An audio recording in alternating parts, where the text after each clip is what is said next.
çalıştılar. Size karşı kaç darbe girişimi oldu efendim? Çok. Çok mu? Çok mu yaptılar?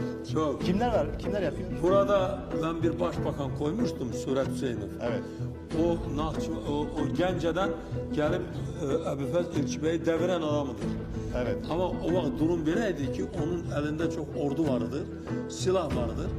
Ben bunu burada birlik yaratmak için, yani bu Azerbaycan'ı vatandaş savaşından kurtarmak için ben burada davanı devam ettirmeyeceğim. Bunu başbakan koydum. Genç adamdı. Dedim sen bana kulak as, benden bir öğren. Gelecekte belki bir başbakan olarsan, büyük başbakan değilsen. Evet. Bu da bir yıl oturdu ama bir şey edebilmedi.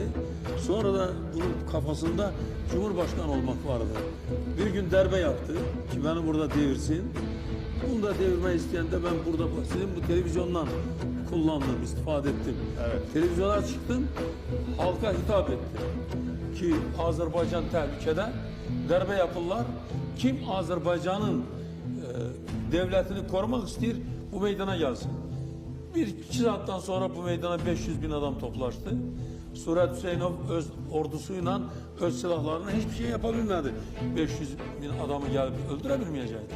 Evet. Kaçmaya çalıştı, ben koymadım karşısına. İşten çıkarttım. Sonra ikinci gün meydanda 1 milyon adam bütün şehirlerden toplaştı geldi beni desteklemeye.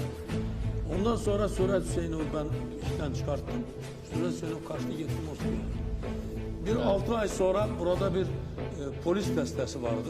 Onun adı OMON'dur biliyorsunuz. Evet. Susi bir polis destesi vardı.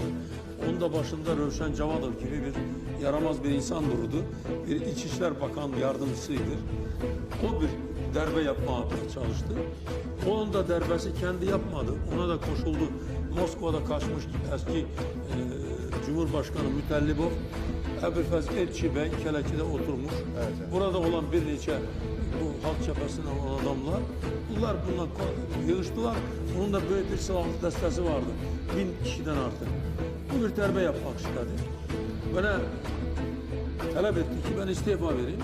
İstifa vermese beni öldürecekler. Evet. Evet. Ben de dedim istifa vermem. Kim öldürmeyi ister gelsin. Buraya hücum ettiler gece saat 2'de. Ben de onun karşısını aldım. Ondan sonra benim O da gitti. o da gitti. Başka- Sonra benim uçağımı ben Suikast. ziyaretten uçağıma raket vurmaya çalıştılar.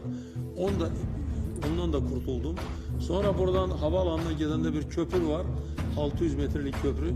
Onun altına bir çok patlayıcı maddeler koydular ki onu patlatsınlar. Ukrayna Cumhurbaşkanı burada